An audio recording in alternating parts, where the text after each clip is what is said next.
Hello, नमस्कार, सत श्री अकाल, अस्सलाम वालेकुम। कैसे हैं जनाब? साथियों, इलाहाबाद हाई कोर्ट के जस्टिस सौरभ श्रीवास्तव जी ने एक बहुत बड़ा फैसला सुनाया है। वो बात अलग है कि USA, Iran gas, oil, petrol, LPG के सिलसिले में ये खबर दब के रह गई है, परंतु as a socio religious commentator बड़ी इंटरेस्टिंग बात सामने आई है इलाहाबाद हाई कोर्ट से। ऐतिहासिक फैसला है, या यूं कहूंगा उन्होंने इस देश की, या यूं कहें दुनिया की, पर क्योंकि इलाहाबाद हाई कोर्ट है तो हिंदुस्तान की बात करूंगा, सांप्रदायिकता के जड़ पर वार किया है। जड़ पर माइलस्टोन फैसला है, लेकिन यह पूरी दुनिया की खबरों में यह फैसला दब के रह गया। और जब मैं बोल रहा हूं कि सांप्रदायिकता की जड़ पर वार किया है, तो बतौर सोशियो रिलीजियस कमेंटेटर, धार्मिक सामाजिक वक्ता, यह वीडियो जरूर देखिए। साहब, एक एफआईआर रजिस्टर होती है 2023 में मऊ उत्तर प्रदेश में। एक क्रिश्चियन पादरी, यानी आपके फादर या प्रीस्ट के अगेंस्ट, विनीत विंसेंट उनका नाम था, कन्वर्टेड होंगे, उनके खिलाफ एफआईआर होती है कि सेक्शन 295 आईपीसी में deliberate act to outrage religious feelings of others, ठीक, यानी जानबूझकर एक ऐसा काम करना जिससे दूसरे की धार्मिक मजहबी आस्था या उसका विश्वास खंडित हो। 2023 में यह एफआईआर होती है। उसके बाद साहब लोअर कोर्ट जो है इसको डिसअलाउ कर देता है। किस बात पर डिसअलाउ करता है बताता हूं। अभी इलाहाबाद हाई कोर्ट ने कहा, ना, आप पर मुकदमा चलना चाहिए, आप 295 आईपीसी के दोषी हैं। अब सुनो हुआ क्या। हुआ ये कि ये जहां जहां भी जाते थे अपना प्रवचन देने के लिए, फादर विनीत विंसेंट ये कहते थे क्रिश्चियनिटी एक अव्वल धर्म है, the only true religion, the only true belief. और ये बात किसी ने जब इनकी रिकॉर्ड कर इन पर यह मुकदमा लिखवाया। मुकदमा लिखवाने वाले का यह आरोप था, जब मैंने इनकी बात सुनी तो मुझे मेरी जो धार्मिक आस्था थी वो खंडित हुई।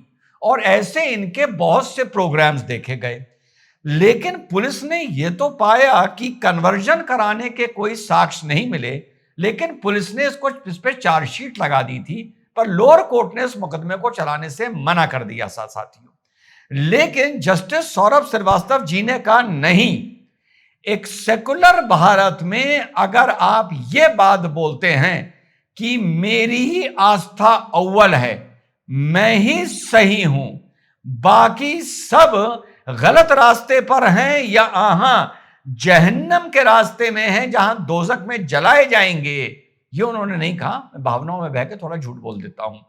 तो साहब आप भी 295 आईपीसी के दायरे में आते हो। सेकुलर भारत में यह बात नहीं बोली जा सकती है। बहुत ही खूबसूरत इंटरप्रिटेशन 295 आईपीसी का। उन्होंने कहा यह डेलिब्रेट एक्ट है दूसरे की मानता को खंडित करने का, उसको हल्का दिखाने का, उसको नीच और गलत दिखाने का। Beautiful judgment by Allahabad high court justice Saurabh Srivastava ji का खूबसूरत इंटरप्रिटेशन उन्होंने किया है और कहा, नहीं साहब, आप पर मुकदमा चलना चाहिए।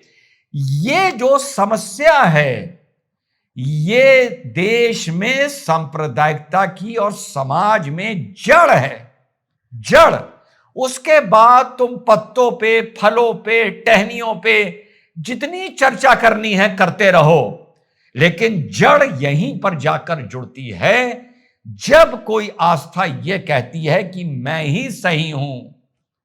और अगर आज के जमाने में उसको, उस लिखी बात को, पुरानी लिखी बात को इतना सत्य मानकर आदमी अगर अपना जीवन जिएगा तो वो कभी सेकुलर हो ही नहीं सकता, हो ही नहीं सकता।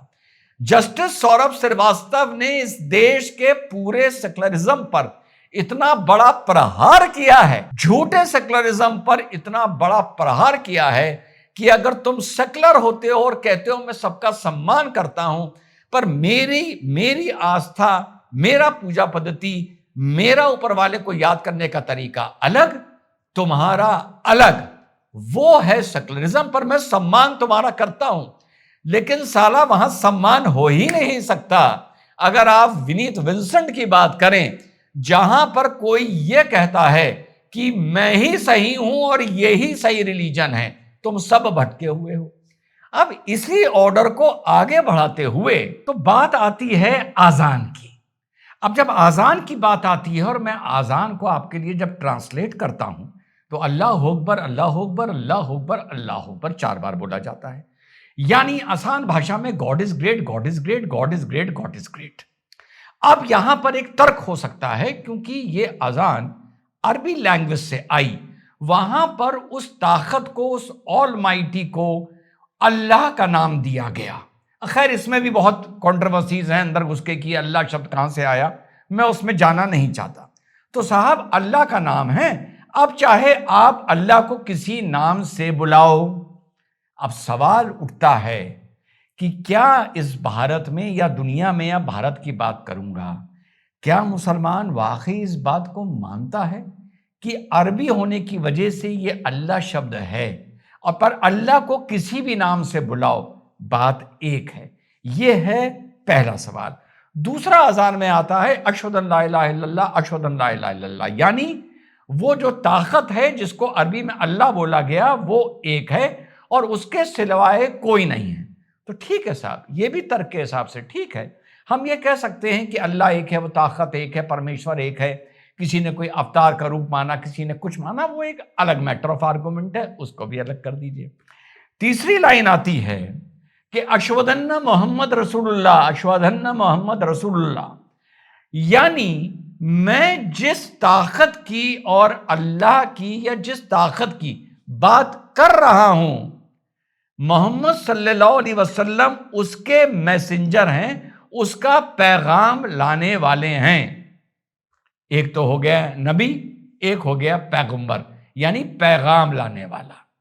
अब यहां पर आके साला मामला फंस जाता है कि ऊपर जो बोला गया अल्लाह अकबर अल्लाह अकबर अल्लाह अकबर अल्लाह अकबर अशहदु अल्ला इलाहा इल्लल्लाह अशहदु अल्ला ला इलाहा इल्लल्लाह, ये ऊपर की जो दो ये सेंटेंस हैं, ये या दो जो लाइनें हैं, ये है कि ये किसी एक ताकत की बात हो रही है जिसको यहां पर अल्लाह कहा जा रहा है। लेकिन जब आपने तीसरे पॉइंट में ये कह दिया कि ये उसी ताकत की बात हो रही है जिसके पैगंबर मोहम्मद सल्लल्लाहु अलैहि वसल्लम हैं, जो हम मुसलमान मानते हैं, तो फिर ये पूरी चीज इलाहाबाद हाई कोर्ट के ऑर्डर के दायरे में आ जाती है। इसमें कोई गाली देना या कोई कंट्रोवर्सी नहीं है, बतौर अधिवक्ता उस ऑर्डर को इंटरप्रेट कर रहा हूं। यानी यहां पर वो बात आ गई जिस सिलसिले में क्रिश्चियन प्रीस्ट विंसेंट ने, विनीत विंसेंट के ऊपर 295 आईपीसी का मुकदमा चल रहा है। अब चलिए, यहां पर फिर एक बात आती है कि साहब, ये 1400 साल से परंपरा चली आ रही है, इसमें क्या प्रॉब्लम है? मैं कहता हूं, मैं बड़ी जिम्मेदारी से कहता हूं साहब, कोई प्रॉब्लम नहीं है। अगर मैं भी मस्जिद में अजान देता हूं तो मैं भी यही अजान दूंगा। अब अजान तो नहीं बदल दूंगा, मैं बिल्कुल ऑनेस्टली बता रहा हूं। प्रॉब्लम यहां आती है जब इस आजान का जो अर्थ है उसको और कर्रा करके, उसको और एक्सट्रीमिस्ट करके, उसको और ज्यादा हिंसक रूप से किसी को कहीं पर समझाना। उसको हिंसक रूप से, मेरा मतलब ये नहीं किसी के साथ हिंसा करो, हिंसक रूप के कि जो हमें नहीं मानेगा या हमारे रास्ते पे नहीं चलेगा, वो जहन्नम में जलाया जाएगा। और इस समाज में उस चीज को उठाकर लाकर यूं का तू रख देना और उसे अपनी आने वाली नस्लों को सिखाना, तो ये चीज 57 मुस्लिम मुल्कों में तो चल सकती है जिन्होंने घोषित कर दिया कि हम इस्लामिक नेशन हैं। लेकिन उस मुल्क में जहां पर यह घोषित हुआ है कि हम सेकुलर हैं, और उस मुल्क के सेकुलर होने का दम, यहां पर पहले बात क्रिश्चियन प्रीस्ट की हो रही थी, अब यहां बात as a social religious commentator Muslim की हो रही है, उसके देश के सेकुलर होने का दम मुसलमान पानी पी पी के भरता है। तो मुसलमान को यह सोचना चाहिए, फिर से दूसरी बार दोहरा दूं कि भैया ठीक है, अजान है, अजान नहीं बदली जा सकती, लेकिन तुम्हारी सोच तो बदली जा सकती है।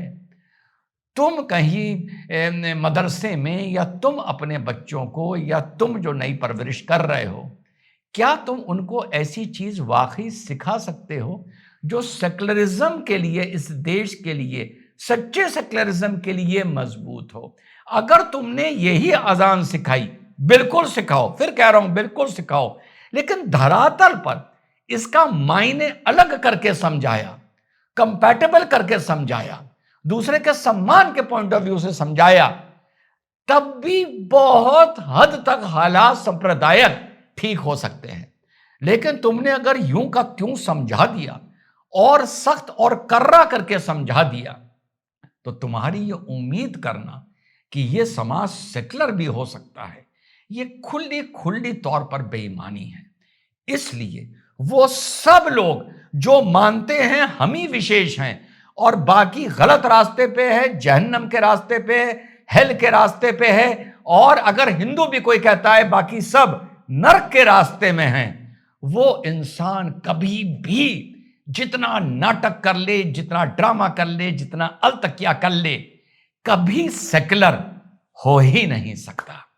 Very important order.